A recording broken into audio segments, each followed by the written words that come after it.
주님의 찬양 감사합니다. 1층 소예배실 한번 화면 보여주시기 바랍니다. 자, 여러분 오늘도 복된 예배 자리 잘 오셨습니다. 예, 축복합니다. 자, 여러분 마음은 이미 우리 민족 고유의 명절 또 설날에 또 많이들 가 계실 것 같은데요. 오늘 이 자리에 특별히 또 설 연휴를 맞이해서 또 오랜만에 부모님과 가족들을 찾아뵙고 또 이렇게 고향 교회에 와서 예배를 드리시는 분들이 계실 겁니다. 제가 이렇게 쭉 보니까 또 이렇게 낯선 얼굴들도 많이 보이는데요. 오늘 이 시간을 통해서 주님의 은혜와 평강과 기쁨이 여러분들의 마음과 심령 가운데 임할 수 있게 되기를 간절히 소망합니다. 여러분, 북한 지하교회 성도들이 예배를 마치고 나면 이런 믿음의 고백을 서로 나눈다라고 합니다. 우리는 오늘도 살아서 마지막 예배를 드렸습니다. 그러니까 그들의 그 예배가 얼마나 간절하고 또 감격스럽고 또 은혜가 임하겠습니까?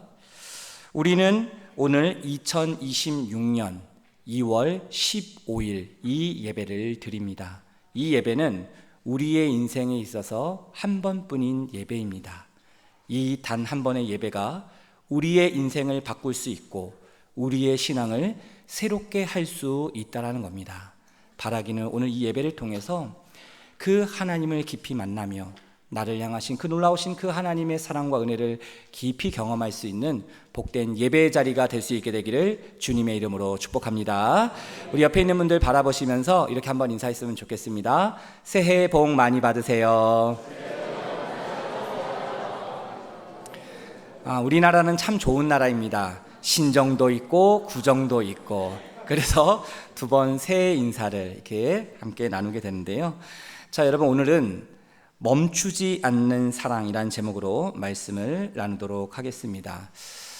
여러분 2000년 전 유대 사회를 보면 병을 앓고 있는 자, 그리고 신체적인 장애를 가지고 있는 그런 자는 죄를 짓고 저주를 받아서 그렇게 된 것이다 라고 생각하는 그런 사람들이 많이 있었습니다.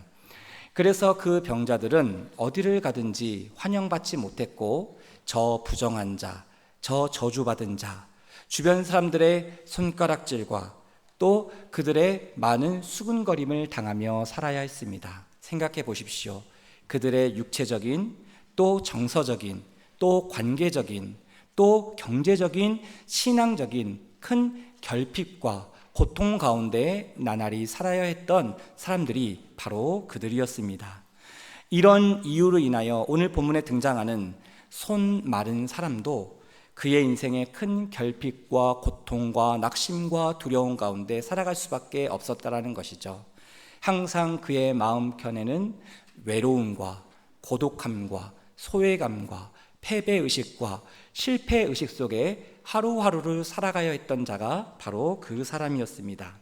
오늘 성경에 보면 그의 오른손이 말랐다라고 성경은 얘기합니다. 오른손이 마른 사람. 여러분, 한 손이 말라가니까 일을 제대로 할 수 없었을 겁니다. 그러니까 가난해지고 또 부정한 자였기 때문에 사람들로부터 소외당하고, 이런 그의 인생의 삶에 끊임없이 고통의 순례가, 그 악순환이 계속되었던 것이죠. 그의 오른손이 점점 말라갈수록 그의 마음도 말라갔고 그의 희망도 말라갔고 그의 인생의 삶도 말라갔을 것입니다. 그런 그의 인생의 삶에, 그런데 뜻밖의 놀라운 전환점이 되는 놀라운 사건이 일어나게 됩니다. 바로 오늘 우리가 읽은 그 본문에 보면 이 손 마른 사람의 인생에 새롭게 전환이 되는 그 사건을 기록하고 있는데요. 그 사람은 평소처럼 안식일이 되면 그 회당에 가곤 했습니다. 그 회당에 가서 들려오는 말씀을 통해서 조금이라도 위로를 받고 싶었겠지요. 하지만 그 회당 안에서조차 많은 사람들로부터 환대를 받거나 환영받지 못했습니다. 그 회당 안에 있었던 사람들은 이 손 마른 사람이 올 때마다 싸늘하게 쳐다보면서 부정하고 저주받은 자, 이렇게 손가락질하며 그를 조롱했을 겁니다.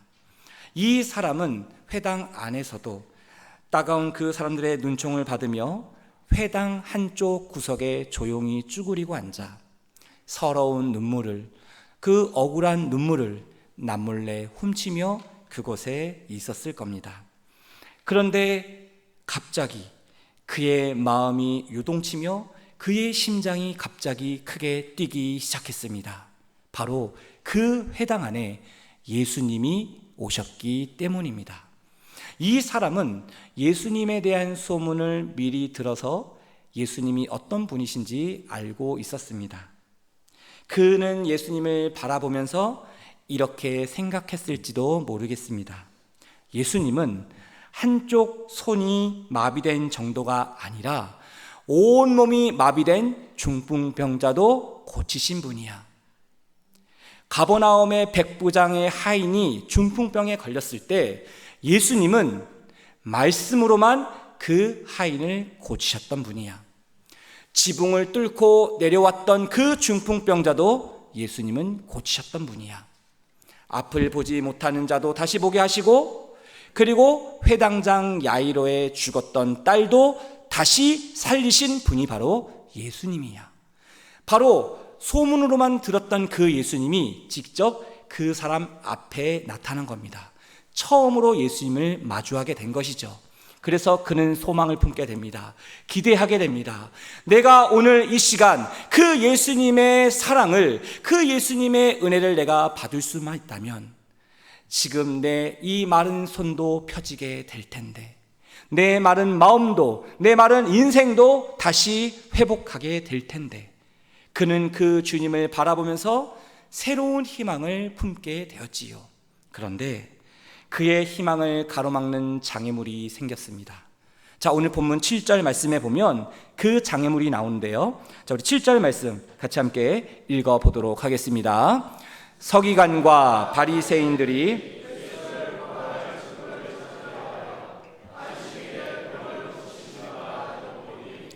여러분, 이 당시에 그 회당에 서기관과 바리새인들이 있었습니다. 오늘 말씀에 보니까 이들은 예수를 고발할 그 증거를 찾기 위해서 기회를 엿보고 있었다라고 성경은 증언하지요. 근데 오늘 동일한 사건을 기록하고 있는 마태복음 12장 10절에 보면 이 서기관과 바리새인들이 그냥 관망하듯이 예수님을 지켜보기만 한 것이 아니었습니다. 그들은 노골적으로 따지듯 예수님에게 몰려가서 이렇게 물었던 자들입니다. 자, 마태복음 12장 10절 말씀을 제가 읽어보도록 하겠습니다. 한쪽 손 마른 사람이 있는지라 사람들이 예수를 고발하려 하여 물어 이르되 안식일에 병 고치는 것이 옳으니까. 여러분, 지금 이들은 예수님에게 몰려가서 이렇게 예수님에게 묻는 겁니다. 예수 선생님, 안식일에 병 고치는 것이 옳은 것입니까? 그리고 그 옆에 저 구석에 있었던 손 마른 환자를 가리키면서 안식일에 저 손 마른 자를 고치는 것이 맞는 것입니까? 옳은 것입니까? 율법에 보면 안식일에 병을 고치는 것은 안 된다라고 금하고 있는데요. 예수 선생님, 그 율법을 어기시겠습니까? 이렇게 하는 것이 맞는 것입니까? 옳은 것입니까? 따지듯이 예수님에게 묻고 있는 것이죠. 여러분, 지금 이 회당 안의 분위기가 상상이 되십니까? 예수님과 서기관과 바리새인들이 서로 대립각을 세우고 있습니다. 그 사이에 이 손 마른 사람은 애타는 심정으로, 절박한 심정으로 숨죽여 이 상황을 지켜볼 수밖에 없었다라는 것이죠.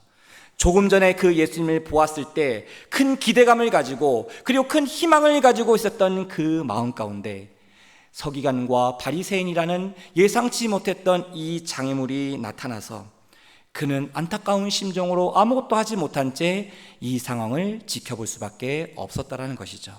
여러분, 이런 난처한 상황에서 우리 주님께서는 어떻게 하셨을까요?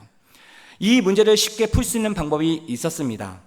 예수님께서 안식일이 아닌 내일이나 다른 안식일이 아닌 다른 날 이 손 마른 자를 고치시면 되는 겁니다. 그러면 이들과 충돌할 일도 없고 부딪힐 일도 없고 문제가 생길 일도 없는 것이죠. 해결되는 것이죠. 여러분, 예수님은 이 서기관과 바리새인이란 이 장벽 앞에서 타협하며 한 발짝 뒤로 물러나셨을까요? 아니면 이 장벽 앞에서 그것을 돌파하며 그 장애물을 뛰어넘으셨을까요? 예수님은 그 서기관과 바리새인들, 그들의 따지듯이 달려드는 그들의 모습을 보면서 저 회당 한 구석에 있는 그 남몰래 눈물로 훔치고 있는 그 손 마른 사람을 지켜보셨습니다. 그리고 불쌍히 여기는 마음으로 그를 쳐다보셨죠. 그의 오랜 세월 아픔과 상처와 눈물을 우리 주님께서 보셨습니다. 그래서 우리 주님께서는 그를 향하여 이렇게 말씀하셨습니다. 자, 오늘 본문 8절 말씀 우리 같이 함께 읽어보도록 하겠습니다. 예수께서 그들의 생각을 아시고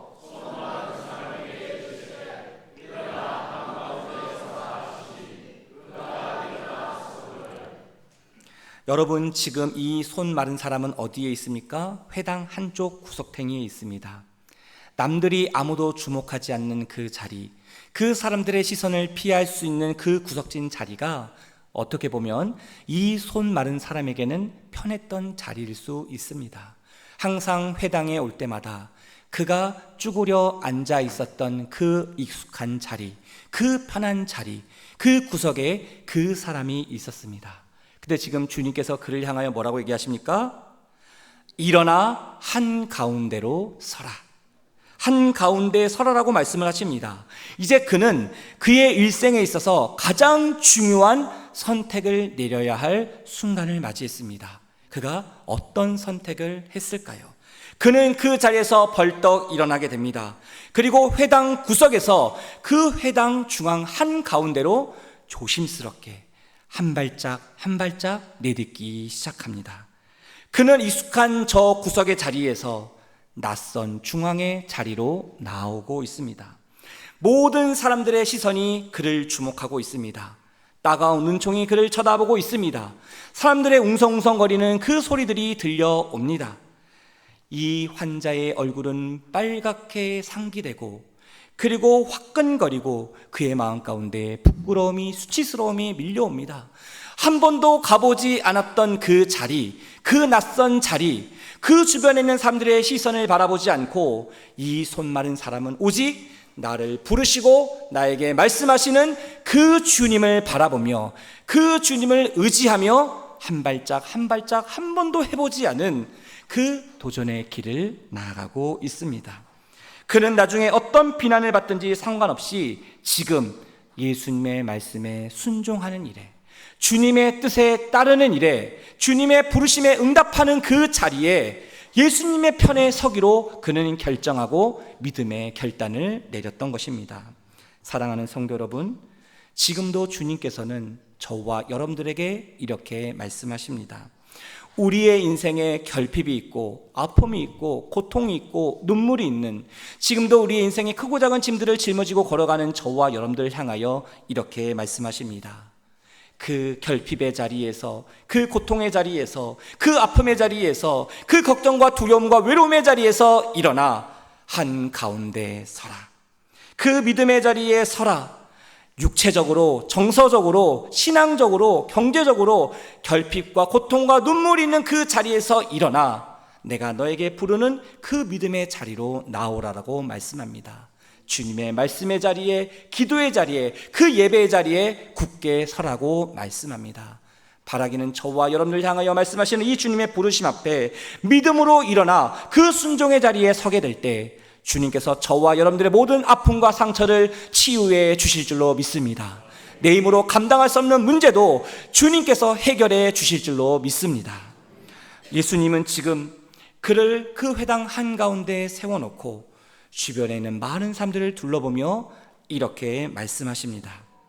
안식일에 선을 행하는 것과 악을 행하는 것, 생명을 구하는 것과 죽이는 것, 어떤 것이 옳은 것이냐 라고 주님께서 그 회당에 있는 사람들에게 물으셨습니다. 그러자 아무도 이 예수님의 질문 앞에 대답하는 자가 없었습니다. 그들은 침묵했습니다. 여러분, 왜 그들이 침묵했을까요? 그들은 알았습니다. 선을 행하는 것, 생명을 구하는 것이 옳은 일이라는 것을 알았지요. 하지만 그들은 왜 침묵했습니까? 왜 인정하지 않았습니까? 왜 예수님의 말씀대로 따라갈 수 없었습니까? 그들은 예수님의 의도에 끌려간다라는 생각이 들자 그 예수님의 말씀을 인정하고 싶지 않았던 겁니다. 예수님의 말씀에는 관심이 없는 겁니다. 오로지 그 예수님을 끌어내리기 위하여, 고발할 증거를 찾기 위하여 혈안이 되어 있는 이 서기관과 바리새인들, 그리고 유대인들, 그들은 그 주님을 그렇게 바라보았다라는 것이죠. 오늘 동일한 사건을 기록하고 있는 마가복음 3장 5절에 보면 예수님은 그 회당 안에 침묵하고 있는 그들의 마음의 완악함을 보시며 탄식하셨다라고 말씀합니다. 이렇게 안타까운 심정으로 그 주님께서 주변 사람들을 둘러보신 이후에 그 회당 가운데 있는 그 사람을 향하여 이렇게 선포하셨습니다. 자, 오늘 본문 10절 말씀입니다. 자, 10절 말씀을 같이 함께 읽어보도록 하겠습니다. 무리를 둘러보시고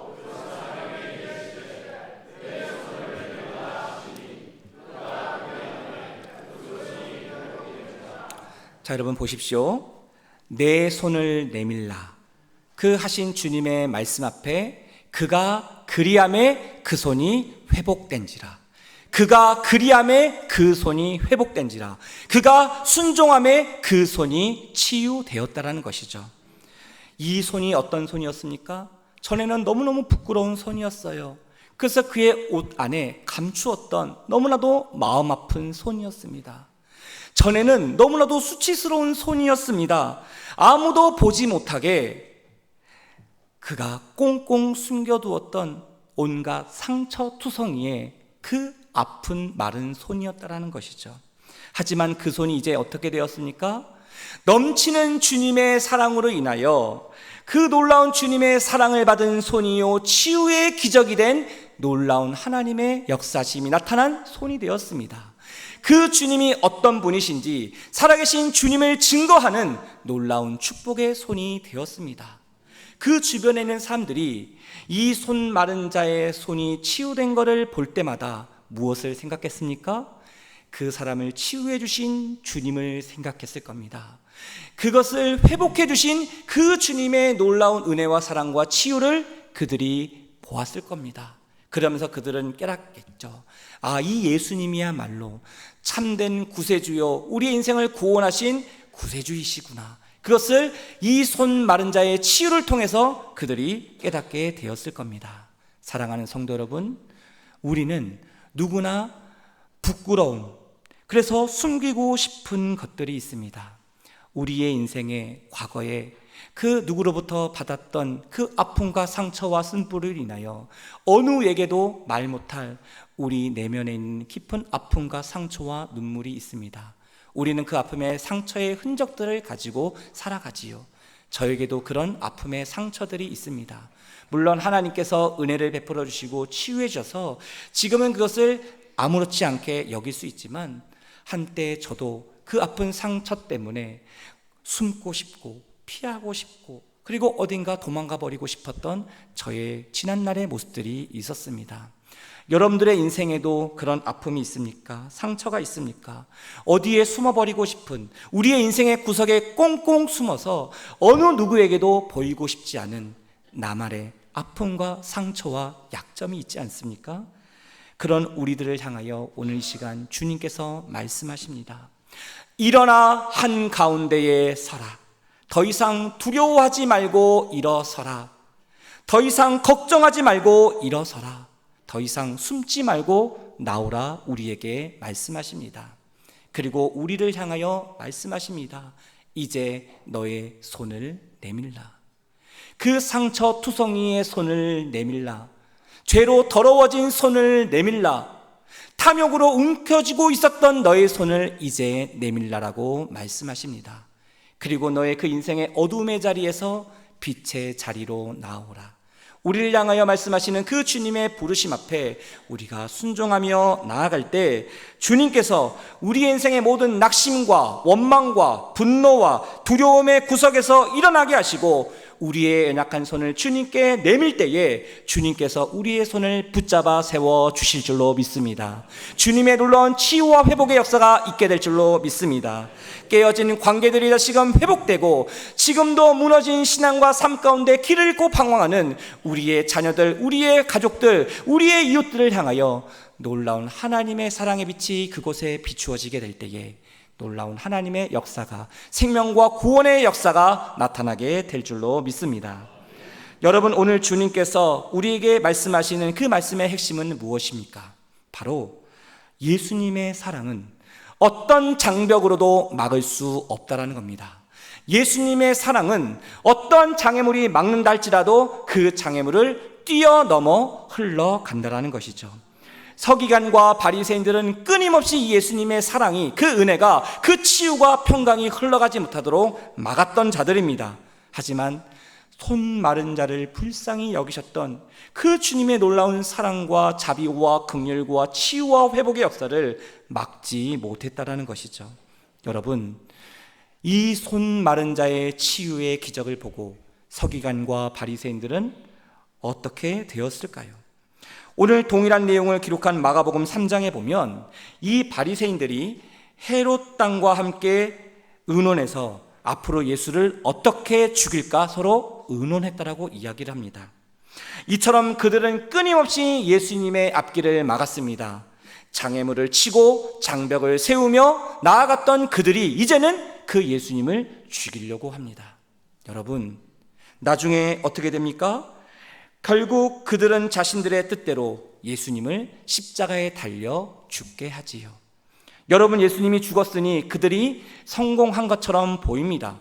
겉으로 볼 때는 그들이 승리한 것처럼 보입니다. 예수님의 십자가 죽음이 우리를 향하신 그 하나님의 사랑을 막은 것처럼 보입니다. 끊은 것처럼 보입니다. 겉으로 보기에는 모든 것이 좌절되고 끝나고 포기한 것 같이 보입니다. 실패한 것처럼 보이죠. 그래서 제자들은 어떻게 했습니까? 예수님이 십자가에 달리자 모두가 다 도망가 버렸습니다. 예수님을 저주하고 떠나가 버렸습니다. 제자들도 그랬습니다. 하지만 겉으로 그들이 승리한 것처럼 보였던 그 골고다의 언덕은 우리에 향한 그 놀라운 하나님의 사랑을 보여주는 은혜의 장소가 되었습니다. 자비와 긍휼의 장소가 되었습니다. 그 골고다의 십자가는 우리로 하여금 참된 생명과 구원의 길로 인도하며 놀라운 부활의 승리의 길로 인도하는 놀라운 축복의 길이 되었다는 것이죠. 사랑하는 성도 여러분, 지금 이 시간에도 주님의 사랑은 어떤 장벽에도 멈추지 않습니다. 그 십자가의 사랑의 물결은 어떤 장애물이 가로막는다 할지라도 그것을 통과하여 나아가는 줄로 믿습니다. 이 놀라운 주님의 십자가의 사랑이 바로 우리의 상한 심령을 치유하고 우리의 가정을 회복하고 우리의 인생에 무너진 신앙과 삶을 다시금 새롭게 하여 주시는 줄로 믿습니다. 그래서 우리가 그 주님의 십자가를 붙들어야 하는 겁니다. 그 주님의 놀라운 사랑을 붙들어야 하는 것입니다. 여러분, 오늘부터 설 연휴가 본격적으로 시작됩니다. 우리의 가족들, 우리의 친척들 가운데 그런 분들이 있지 않습니까? 오랜 아픔과 상처로 인하여 그 인생의 구석진 곳에서 지금도 신음하며 아파하며 그리고 괴로워하는 그런 자들이 있지 않습니까? 신앙이 말라가고 그들의 마음이 말라가고 그리고 그의 인생이 말라가는 자가 있지 않습니까? 바라기는 이번 설 명절 때 함께 모여 식사하고 함께 교제하고 함께 예배 드릴 때에 넘치는 주님의 사랑이 그곳에 임할 수 있게 되기를 간절히 소망합니다. 우리가 먼저 그 주님의 사랑을 받은 자로, 그 주님의 은혜를 받은 자로 우리가 먼저 그 사랑의 손길을 내밀 수 있기를 바랍니다. 화해의 손길을 내밀 수 있기를 바랍니다. 섬김의 손길을 내밀 수 있기를 바랍니다. 그래서 우리가 그리스도의 손과 발이 되어 사랑의 물결이 우리를 통하여 흘러가게 될 때에 메마르고 황폐된 그곳에 놀라운 하나님의 나라가 임할 수 있게 되기를 주님의 이름으로 축복합니다. 우리 이 시간 옆에 있는 분들 바라보시면서 이렇게 한번 축복의 인사를 했으면 좋겠습니다. 주님의 사랑은 멈추지 않습니다. 한 번 더 이렇게 축복합시다. 주님의 사랑이 당신을 통하여 흘러갈 것입니다. 기도하겠습니다. 지금도 살아계셔서 우리와 함께 하시는